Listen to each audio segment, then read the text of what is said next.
여러 가지 연결고리들을 만들어놔서 내가 외운 것이 바로 생각나지 않아? 그럼 다른 개념에서 끄집어와서 답을 채워 100점을 만들었던 거라고요. 자, 오늘 시간은 여러분들에게 그러한 시간이 될 겁니다. 그래서 너희들은 안현정 선생님의 제자잖아요. 오늘 내용은 시험에 직접적으로 출제는 안 되지만 너희들이 듣고 정확하게 이해를 해오고 오늘 시간 과제 하나 내어드릴 거거든요. 이 과제까지 제대로 해결을 한다면 남들보다 1시간을 더 공부하네 라는 생각이 들지 모르겠지만 실질적인 공부 시간과 효과는 2배 이상이 될 것이다 라는 거 선생님이 약속 드릴게요. 자, 그러니까 우리 요 내용 역시도 집중해서 듣는 거 기억하시면서요. 자, 그럼 우리 가장 먼저요. 원자의 전자배치라는 걸 만나보도록 할 건데 용어가 어려울 뿐이야. 자, 우리 앞에서 공부했던 내용 잠깐 복습해 보도록 할게요. 자, 모든 물질은 원자라고 하는 기본 입자로 이루어져 있다. 자, 돌통 같은 경우는요. 원자가 가장 작은 입자인 줄 알았어요. 자, 그런데 시간이 지나고 나서 원자 안에 있는 전자라는 걸 발견하게 돼. 자, 그리고 시간이 지나 원자 핵이 발견이 되고요. 그리고 또 시간이 흘렀습니다. 원자핵 주변에 전자가 그냥 움직이는 것이 아니라 이 전자들이 일정한 궤도를 돌고 있더라. 선생님이랑은요, 궤도가 아니라 껍질이라는 표현을 쓸 거야. 그래서 전자들마다 안쪽 껍질에서 돌고 있는 전자들도 있고 바깥쪽 껍질에서 돌고 있는 전자들도 있다라는 것이 밝혀지게 돼요. 자, 그런데 선생님이 이렇게 밝혀진 내용을 한번 알려드린 적이 있어. 자, 우리가 원자 모형을 공부할 때 원자핵 주변에 전자 그냥 붙이지 말고 가까운 데다가 2개 붙여. 그 다음 조금 먼 데다가 8개까지 붙여. 이런 표현을 썼었거든요. 그런데 오늘 시간 그 이유를 알려드리도록 할 거야. 그래서 원자 주변에는 전자가 있는데 이 전자들이 어떻게 위치하고 있는지를 만나보겠다라는 거야. 자, 그럼 여러분들이 잘 기억하고 있는지 퀴즈 하나 내보도록 할게요. 원자의 종류들마다 원자핵의 전하량이 다르다라고 했죠. 자, 원자핵의 전하량이 플러스 10입니다. 그 주변을 움직이는 전자는 몇 개야? 당연히 10개가 되겠지. 원자 핵의 전하량이 플러스 17이야. 그 주변을 돌고 있는 전자의 개수는 17개가 되겠죠.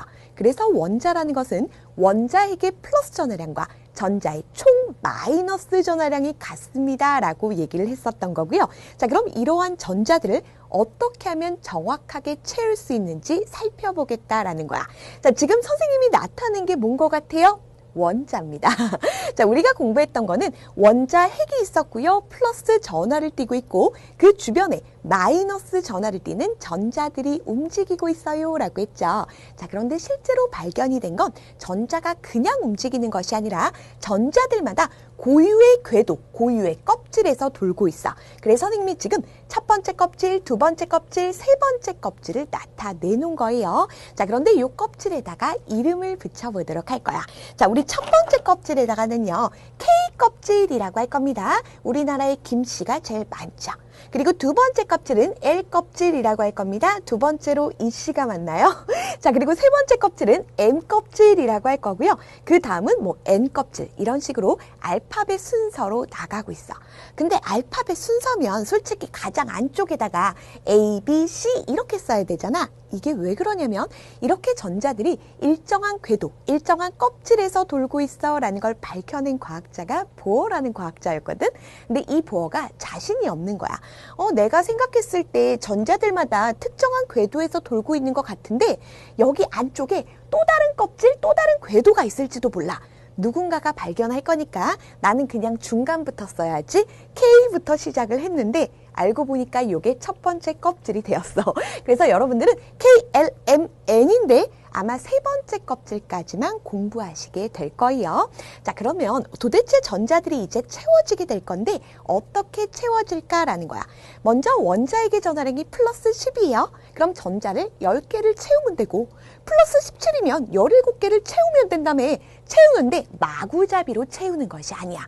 자, 그런데 이 전자들도 엄청 얍삽하다. 자, 너희들도 이렇게 생각을 해봐. 아파트에요. 입주를 하려고 해요.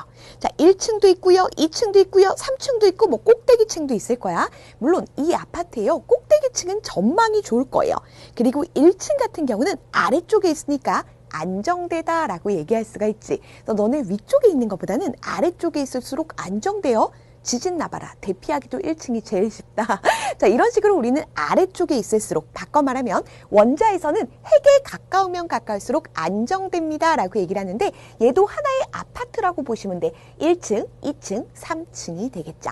그런데 아래쪽으로 가면 갈수록요, 에너지가 낮다라고 표현을 해요.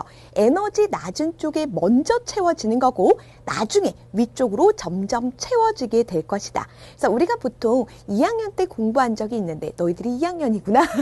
자, 앞으로 여러분들이 공부하시게 될 건데, 위로 가면 위로 갈수록 위치 에너지가 커집니다 라고 얘기를 하거든요. 그래서 아래쪽이 에너지가 낮아서 안정됩니다 라는 거 먼저 기억하도록 할게. 자, 그럼 이 전자들도요, 여러 층이 있는데 어디부터 차지하려고 할까? 당연히 에너지가 낮아서요, 안정한 층부터, 안정한 안쪽 껍질부터 채워지려고 한다라는 거지. 그럼 최고의 좋은 층이 어디가 되는 거야? K 껍질이 되겠다. 자, 그럼 이제 K 껍질의 전자 두 개가 채워지게 될 건데요. 얘네들 같은 경우는 프리미엄 입주권이부터 가장 안정되고 가장 좋은 데잖아. 그래서 2명밖에 못 들어가요. 왜냐면 좋은 집은 막 평수도 넓고 이래서 몇 개 못 들어가잖아. 그래서 2개까지만 채워질 수가 있고요. 자, 그 다음 L 껍질 같은 경우는 8개까지 채워질 수가 있어. 그래서 요 채워지는 순서를 조금 기억할게. 첫 번째 껍질은 2개까지. L 껍질 두 번째 껍질은 8개까지 채워질 수 있어요. 그리고 세 번째 껍질도 8개까지 채워질 수 있고, 네 번째 껍질은 18개까지 채워지는데 모르셔도 상관이 없어. 그래서 첫 번째만 프리미엄이 붙어서 예외로 2개이고요. 나머지는 8개까지입니다. 그래서 너희들 라틴어로요, 우리가 8을 보통 옥텟이라고 부르거든. 그래서 이걸 옥텟 룰이라고도 하고요. 한국말로는 8우설이라고도 얘기를 해. 그래서 보통은 8개까지 채워집니다. 옥텟 룰이라는 게 적용이 될 거예요. 자, 그래서 만약에 전자가 채워진다면 첫 번째 껍질에 2개가 채워졌어. 꽉 찬 거예요. 그리고 나면 나머지 전자들은 두 번째 껍질에 채워지는데 8개까지 채워지면 꽉 찬 거야. 그럼 그 다음 전자들은 바깥 껍질에 채워져야 되는구나 라는 순서를 기억하시면서 선생님이랑 같이 한번 채워보도록 할게요. 자, 지금 봤더니 원자 핵의 전하량이 플러스 12라고 돼 있어. 전자 몇 개 필요해요? 12개여야 중성이 되겠지. 자, 그래서 채워보도록 할 건데 첫 번째 껍질입니다. 가장 안정한 층이야. 에너지가 낮아요. 그래서 우리는 원자에게 사랑을 받자 프리미엄이니까 딱 2개까지밖에 못 들어가. 그럼 그 다음에 남아있는 10개가 채워져야 되는데 그 다음 껍질에 채워지게 된다라는 거지. 자, 그리고 나서 이제 그 다음 껍질에 채워질 거예요. 1개, 2개, 3개, 4개. 여러분들도 같이 그려보시면 돼요. 5개 채워졌고요. 6개 채워졌고요. 7개 채워졌고 8개가 채워졌어. 왜냐면 두 번째 껍질은 8개까지밖에 입주를 못한다라고 했어. 자, 그럼 이제 총 봤더니 10개가 채워졌어. 나머지 2개는 어디로 쫓겨나? 바깥쪽으로 쫓겨날 수밖에 없다라는 거지. 자, 그래서 이런 식으로 실제로 원자 모형이 나타나게 돼요. 자, 그런데 여기서 용어 정리 잠깐만 하도록 할게. 자, 지금 봤더니 얘는 2개까지 채워질 수 있는데 2개 완전하게 채워졌죠. 얘는 8개까지 채워질 수 있는데 8개 완전하게 채워졌죠. 세 번째 껍질은 8개까지 채워져야 되는데 2개밖에 안 찼습니다. 아직 입주가 덜 된 상태야. 자, 그래서 우리는 항상 바깥쪽을 주목하도록 할 건데요. 이 바깥쪽에 있는 2개의 전자를 뭐라 그러냐면 가장 바깥쪽에 있는 전자입니다 라고 해서 최외곽 전자입니다 라고도 불러주고요. 또 한 가지는 원자의 가장자리에 있는 전자잖아. 그래서 원자가 전자예요 라고도 얘기를 하게 될 거야. 자, 지금 봤더니 최외곽에 있는 전자, 원자가 전자가 몇 개야? 1개, 2개가 되는 거지. 2개입니다 라는 것이고요. 얘는 선생님이 앞서서 보여드렸던 주기율표에서 주기라는 게 있고 족이라는 게 있었어. 족이라는 거는 가족이라고 얘기를 했지. 같은 족이면 성질이 비슷하다 그랬잖아. 자, 그런데 주기율표상에서 얘는 이족이라는 걸 알 수가 있어. 선생님 어떻게 하신 거예요? 최외곽 전자가 2개잖아. 그럼 2족이에요. 최외곽 전자가 1개잖아. 1족이에요. 자, 이것이 바로 주기율표예요. 실제로 선생님이 가벼운 순서대로 나열했어 라고 했지만 정확하게 이 주기율표는 원자의 구조를 반영하고 있었던 거고, 여러분들이 이 주기율표만 제대로 이해하잖아. 이온식 그냥 외워지시게 될 거예요. 자, 그리고 나니까 주기율표가 다시 보이실 겁니다. 그래서 선생님과 함께요, 주기율표 지금부터 만나볼게요. 네, 그럼 우리가 원소기호를 공부할 때 만나봤던 주기율표를 다시 한번 보도록 할 건데요. 여러분들이 원자의 구조까지 공부를 했기 때문에 이 주기율표가 완전히 다르게 보이시게 될 거야. 그래서 오늘 수업이 끝날 때쯤엔요, 껌쌤한테 감동을 느끼실 겁니다. 자, 그럼 주기율표를 잠깐 소개해 보도록 할 건데요. 우리가 지난번에 봤던 주기율표보다 조금 커졌어요. 자, 그리고 여러분들 교환에는 한글로도 다 적혀 있을 겁니다.